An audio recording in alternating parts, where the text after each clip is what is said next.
Je disais tout à l'heure qu'on a commencé par un événement à venir et là, on va continuer avec un autre événement à venir.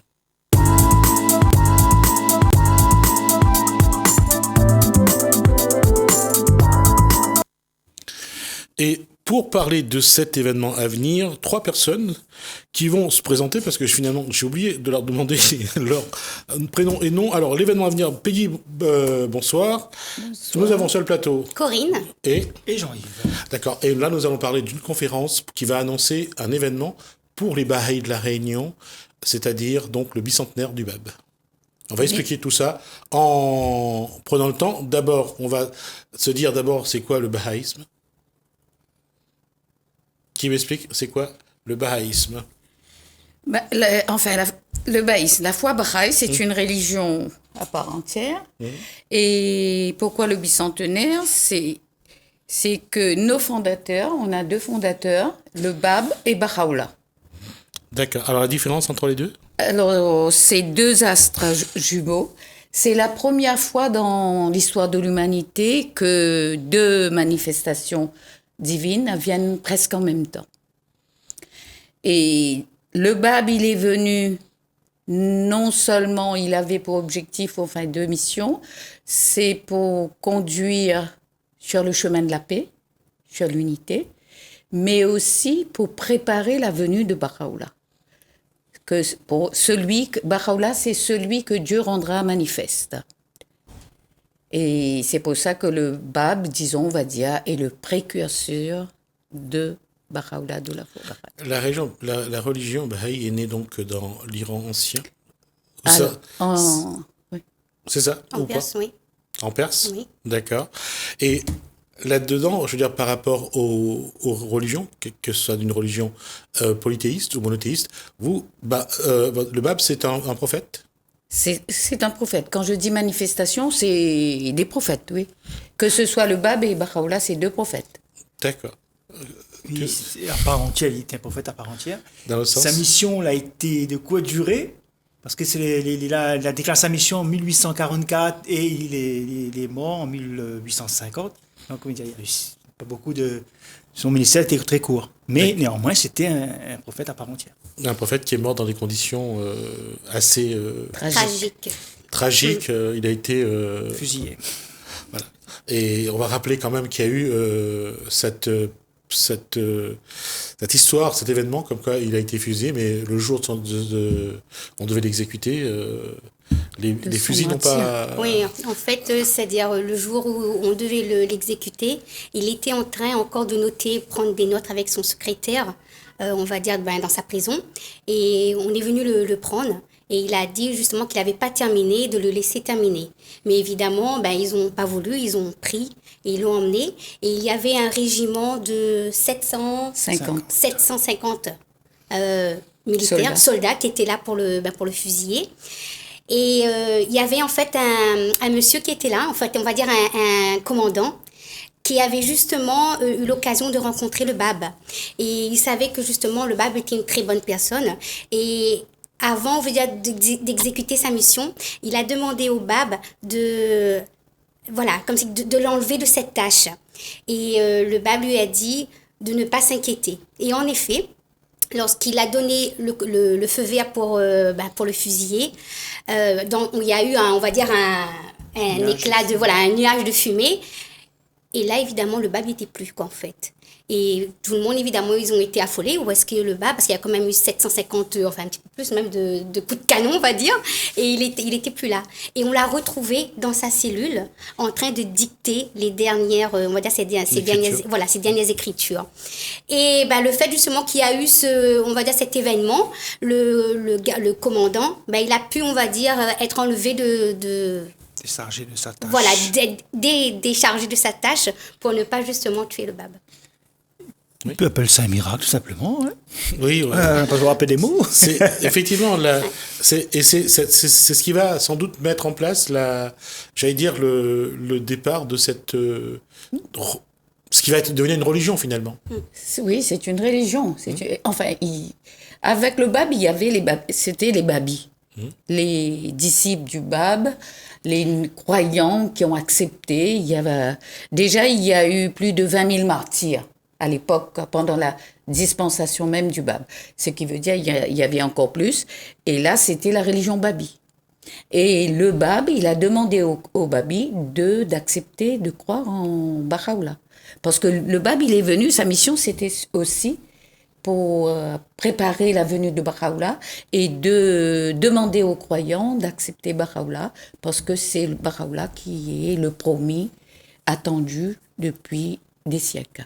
Alors, si on peut faire une parallèle pour tout ce qui est le christianisme, c'est un petit peu comme si Jean-Baptiste, dans le Jourdain, annonçait donc la venue du prophète, qui était, enfin, pour certains, le prophète Jésus-Christ. Et c'était un petit peu cette image-là que, si le précurseur. Voilà, si ça peut vous permettre de simplifier, de comprendre ce qu'on dit sur ce plateau. Donc, le bicentenaire, il aura donc 200 ans, le Bab. Pour le Bab, oui. Et le 17, d'ailleurs, le 17 octobre.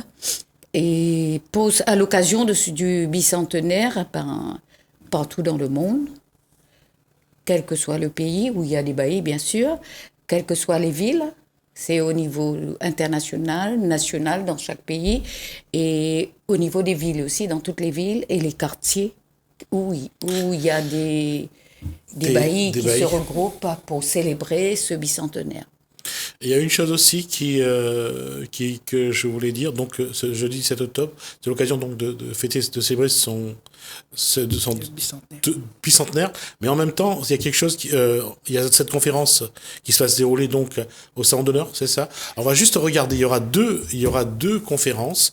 Il y en a une à Saint-Pierre. Alors là, je crois qu'on est sur celui de Saint-Pierre. Et puis, il y en a une conférence à Saint-Denis. Saint-Denis, oui. Donc, c'est Elijah Baïchou, oui, qui va donc animer ces deux conférences. Oui. On va rappeler qu'il est doctorant à l'Université de La Réunion, également de la Sorbonne, je crois. À la Sorbonne, oui. Et c'est votre fils, hein? Oui. On va aussi le dire. On va rappeler, donc, tout ça, donc, c'est pour parler de... L'objectif, c'est de parler de comment est née cette religion Baha'i. Oui, parler comment est née la religion Baha'i, d'une part, et aussi... parler du Bab. D'accord. Du Bab avant, parce que quand même, c'est la première fois dans l'histoire de l'humanité qu'il y a deux manifestations, ou si on dit deux prophètes qui arrivent, deux astres jumeaux qui arrivent presque en même temps. Et les deux, pour nous, à la station de manifestation de prophètes. Mais si on doit parler sur le Bab et sur Baha'u'llah, bien entendu, c'est que pour nous, les Baha'i, chaque fois à une certaine époque, déjà avant, chaque prophète qui vient, il annonce la venue de l'autre qui viendra après. Dans tous les livres sacrés, tous les prophètes ont annoncé le prochain qui viendra. Et quand un éducateur spirituel vient, il arrive pour la naissance même, c'est un événement. C'est vrai que c'est pas comme un rockstar qui a des affiches qu'on annonce. On fait des grandes publicités, non. Ça se passe, disons, plutôt en rencontre, en conversation, comme Jésus avec les rois mages. Pour le Bab, il y avait un chercheur à l'époque qui attendait le retour de l'imam Mehdi. Et il était à la recherche. Il s'appelle Moula Hossein et c'est lui qui a rencontré le Bab. D'accord. Et après, il y a eu des disciples du Bab. Et les disciples du Bab, il y en a 18, et ils devaient chacun venir à la rencontre du Bab sans que personne les informe qu'il est quelque part ou il faut prendre telle direction. Chacun devait le trouver sans l'aide de personne. Comme si il faut qu'il soit attiré ou il soit conduit d'une manière assez spéciale, je dirais, pour rencontrer le Bab, cette manifestation divine. Comment vous vivez votre foi dans le Baha'i à La Réunion, du bahaïsme à La Réunion? Quels sont les moments? Il y a eu ce jeûne de jeûne du mois de mars, c'est ça? Et puis il y a eu un événement, Nowruz, vous appelez ça? Oui. C'est deux événements En fait, après le jeûne, c'est-à-dire pendant 19 jours, les Bahaïs jeûnent. C'est justement... Alors, on va juste rappeler c'est quoi le jeûne. Oui, le jeûne, en fait, on va dire, c'est l'abstraction de nourriture avant le lever du soleil et d'avant le lever du soleil jusqu'au coucher du soleil. Ne pas manger. De pas manger et ne pas boire. Voilà. D'accord. Et après, je dis, en tout cas, pour nous, c'est vraiment un rappel, le fait de ne pas manger. Parce qu'on va dire, le jeûne, c'est plus que ça. Le jeûne, c'est vraiment, on va dire, c'est être connecté avec Dieu. C'est vraiment, on va dire, c'est un moment spirituel pour se préparer pour la nouvelle année. Après, je veux dire, c'est vraiment, voilà, se concentrer sur ce mois où on va essayer de faire en sorte de pas répercuter les mauvaises actions, enfin les mauvaises choses qu'on a pour se préparer pour la nouvelle année. Pareil, ça là-dessus, la démarche après cette abstinence, ça apporte quoi finalement? Pour moi, elle est comme un escalier. C'est-à-dire, pour l'escalier, vous montez une marche, d'accord. c'est une année. Et on ne veut plus retourner en arrière. Parce qu'on veut autant vers le sommet, vers le haut. Mm-hmm. Et maintenant, l'année prochaine, on va prendre encore un autre élan pour aller prendre un autre pour monter encore plus haut, encore si possible. C'est une démarche qui est très spirituelle. Cette démarche spirituelle-là, elle apporte quoi dans la vie de quelqu'un qui pratique cette religion? Comme elle vient de dire, mes pensées, il y a un changement qui se fait au fur et à mesure que le temps il passe. D'accord. Et comment, aujourd'hui, à La Réunion, vous vous retrouvez? Comment vous vivez cette foi que vous partagez? Après, on va dire qu'on est quand même sous des communautés, enfin, on a quand même une communauté. Au niveau de La Réunion, on est plusieurs communautés. Je vais parler de ma communauté à moi parce que je suis sur Saint-André. On va dire déjà, on se rencontre tous les 19 jours parce qu'on a nos fêtes de 19 jours. En fait, on va dire, pour nous, les fêtes de 19 jours, c'est l'occasion de se rencontrer, de prier ensemble et de parler un petit peu, on va dire, des affaires de la foi à La Réunion ou même dans le monde entier, quoi. On va dire prendre des informations. Après, à côté de ça, je veux dire, on fait aussi des rencontres de prière qu'on met ensemble avec les amis. Et puis, on va dire différentes activités qu'on met aussi avec les amis, justement, pour pouvoir vivre notre foi. Et ça se passe en famille aussi? Excuse-moi, je juste pose la question. En famille aussi? Ça commence dans la famille. Ça commence, oui. Ah, ça commence en famille d'abord? Oui, et ce que je voulais... Non, vas-y.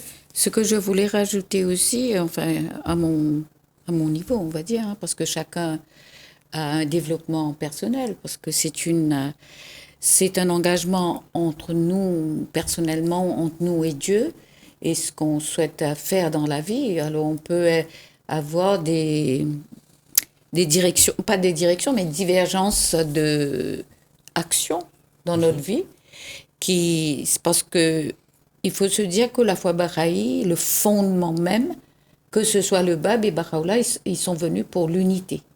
L'unité de la famille, comme on dit d'abord, et ensuite l'unité du monde. Okay. Alors si on veut parler de l'unité, pour aller vers l'unité et ensuite la paix, c'est qu'il y a beaucoup à faire. Et ça commence au sein de la famille, bien sûr, et ça s'étend sur le quartier, sur les amis, et sur tout le monde. Et puis, il y a beaucoup d'actions à mettre en place, comme la solidarité, la fraternité, l'entraide, pour pouvoir aller dans ce chemin de l'unité. Comment vous le mettez en place, l'entraide? Comment vous montrez, vous participez à la vie de votre quartier? Comment vous vivez un petit peu avec les autres autour de vous, puisqu'on a parlé d'unité, sans pour autant qu'il y ait de prosélytisme, sans pour autant qu'il y ait une confrontation pour savoir qui est sur le meilleur chemin? Comment vivre sa foi, quel que ce soit chez le Baha'i ou chez les autres? Comment ça se passe? Si je peux maintenant, il y a des activités de base telles que les classes d'enfants, le travail avec les très-jeunes. On a aussi les réunions de prière. On partage ça avec notre quartier, avec notre famille d'abord, sur notre quartier. C'est une méthode pour partager ce que nous, il y en a de bon avec notre voisin, avec nos camarades. Et ça, oui. Après, je voulais juste rajouter justement... Après, on dit que tout découle par rapport aux réunions de prière, d'accord? Parce que les gens, en fait, ils doivent être connectés spirituellement. Si les gens sont connectés spirituellement, les gens vont comprendre, on va dire, justement, ces valeurs qu'on véhiculait, justement, le fait de servir. C'est-à-dire justement qu'il n'y a pas cette, on va dire, cette façon de vouloir avoir de l'argent ou quoi que ce soit. C'est vraiment, on va dire, que les gens prennent conscience, on va dire, que le service est un acte d'adoration pour Dieu, en fait. Et ça se retrouve dans les comportements de tous les jours. Tout à fait, parce qu'après, je veux dire, déjà, je veux dire, personnellement, moi, j'essaie de faire en sorte de me le dire chaque jour, que chaque lendemain soit toujours meilleur que la veille. Donc, je veux dire, déjà le soir, je veux dire, quand on fait sa prière, on fait son examen de conscience, on regarde un petit peu ce qu'on a fait de la journée, qu'est-ce qui est bon, ce qui n'était pas bon, et on essaie évidemment de s'efforcer tous les jours de faire mieux que par rapport à ce qu'on avait. Parce que les principes Baha'i, c'est vraiment l'unité au niveau de la famille, et c'est vraiment l'unité au niveau de la société. On va rappeler, avant de revenir à ça, avant que je l'oublie, rappeler que votre centre se trouve donc en Israël, c'est ça? Oui, notre centre mondial, international, se trouve, les affaires de la foi Baha'i, au niveau international, se trouvent en Israël, oui. Comme ça, si vous avez l'occasion d'aller chercher des images comme ça sur Internet, vous verrez que c'est un très bel endroit. Enfin, en tout cas, la structure est magnifique. Et pas seulement là, et en cherchant un petit peu dans les autres pays, il y a des structures qui sont très magnifiques. Les temples. Des temples qui sont d'une beauté extraordinaire. À La Réunion, on ne voit pas par contre. Disons, à La Réunion, on est à la recherche d'un terrain pour notre temple. D'accord. On l'avait, mais on l'a perdu quelque part. Et là, on est à la recherche d'un terrain pour notre temple, mais on a quand même 2 centres, un centre à Saint-Pierre et un centre à Saint-André. Et on a un terrain à Saint-Denis qu'on doit construire un centre. Un centre administratif, c'est pas pareil comme un temple. Un temple, c'est un lieu d'adoration où on se rencontre pour prier et surtout. Alors, la structure, c'est une chose. D'autre part, il y a aussi la hiérarchie, la structure hiérarchique de gestion, je vais dire, qui gouverne la foi Baha'i. Et je veux juste vous poser la question, est-ce qu'elle est la même que les autres ou elle est totalement différente? Justement, ce qui change dans la foi Baha'i, c'est que chez nous, il n'y a pas de clergé. Et chacun est responsable de son propre développement. Et ce qui fait que nous sommes tous pareils. Il n'y a pas des personnes qui soient supérieures ou inférieures. Donc nous sommes tous au même point d'égalité. Mais n'empêche, pour la structure, pour structurer les affaires de la foi, et Baha'u'llah a institué une assemblée spirituelle locale et une assemblée nationale et internationale. Ce qui veut dire local, c'est dans une ville, national, c'est dans un pays, et international, c'est notre centre mondial à Haïfa. C'est des votes, Alors, c'est fait par bulletin de vote, pas de campagne électorale, même entre mari et femme ou parents ou enfants. On ne dit pas pour qui on va voter, on ne fait pas de campagne, c'est par bulletin secret. Et c'est après une bonne prière et méditation que on vote pour les personnes qui sont susceptibles de que vous pensez capables de faire le travail. Voilà, exactement, qui ont des capacités, des talents pour faire ce travail. Et aujourd'hui à La Réunion, comment ça se passe entre vous?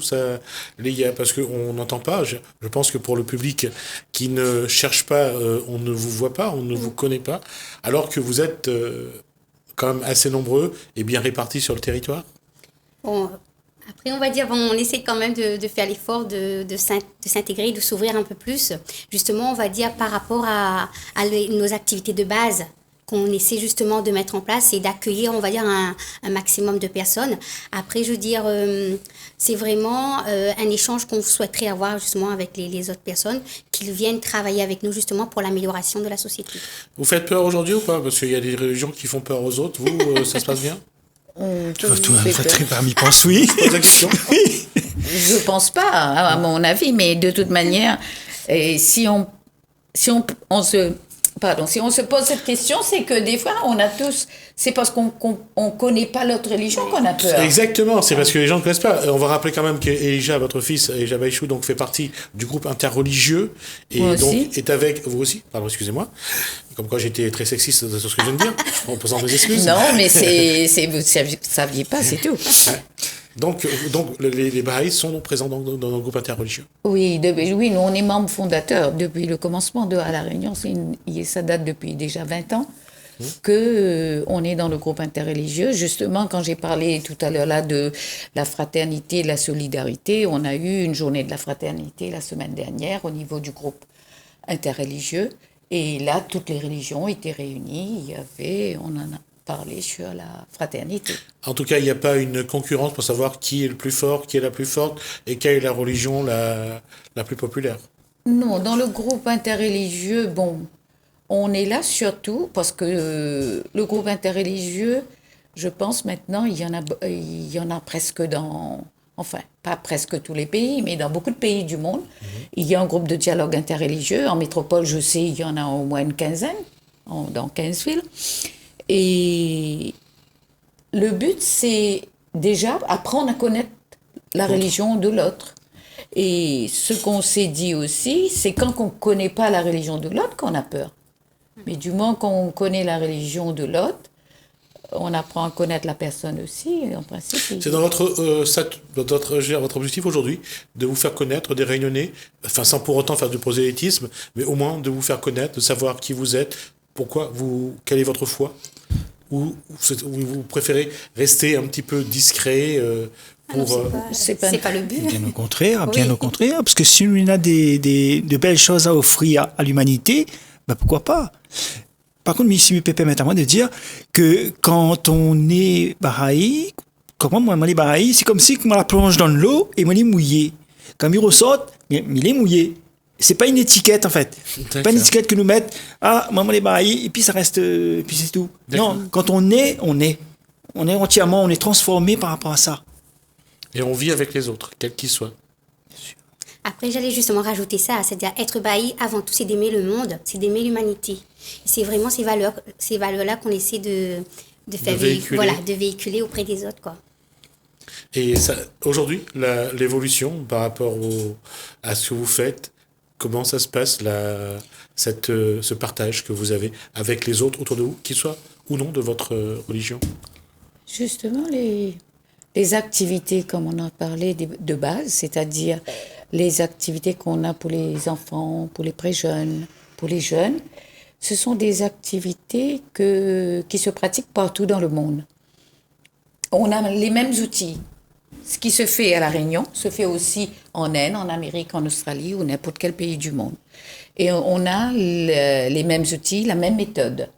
Et le but, on ne fait pas ces activités seulement pour nos enfants, nos pré-jeunes et nos jeunes. C'est ouvert à tout le monde. Parce que, justement, si on parle de l'unité, c'est un bien grand mot, l'unité et la paix. Mais pour avoir la paix, il faut passer par l'unité. Et si on n'a pas l'unité des religions, ou l'unité de travailler avec les autres, comment on va se dire qu'on est sur le chemin de la paix? Alors, quand on a ces activités, on invite tout le monde à travailler avec nous pour l'amélioration déjà de notre quartier et ensuite pour notre pays et pour le monde, pour la société. D'accord, on arrive à la fin, à moins que quelqu'un ait quelque chose à ajouter, on est arrivé à la fin de l'échange. On va juste rappeler la conférence. Oui, ça fait 23 minutes qu'on discute. Juste pour vous dire, on va rappeler la conférence. Donc, ça sera... Alors, la première conférence sur le BAB, héros du renouvellement du monde et de l'unité de l'humanité, ce sera à Saint-Pierre, à la salle Kerrigan, et à 18h le 17 octobre. D'accord. Après. Sur Saint-Denis, ce sera le 26 octobre à la salle polyvalente de la mairie de Saint-Denis à 17h30, le 26 octobre. Merci Peggy, merci Corinne et merci jeune homme, j'ai oublié son nom. Merci. Excuse-moi, Jean-Yves. Merci à Télécréole Merci, de nous recevoir. C'est un plaisir et puis plateau. je pense qu'on aura l'occasion de vous revoir ici pour d'autres occasions. Et puis c'est bien, puisqu'on parle du vivre ensemble, de montrer tout ce qui concourt à ce vivre ensemble et de voir qu'au-delà des religions, il y a surtout des gens qui ont du cœur et qui ont envie de partager. Merci à vous. Nous, on va se séparer. Merci à vous de nous avoir suivis. Merci à Lalaine, merci François, et même si Guillaume est déjà parti, merci à Guillaume, merci Marie-Sylvie. On se donne rendez-vous pour une autre émission. À bientôt.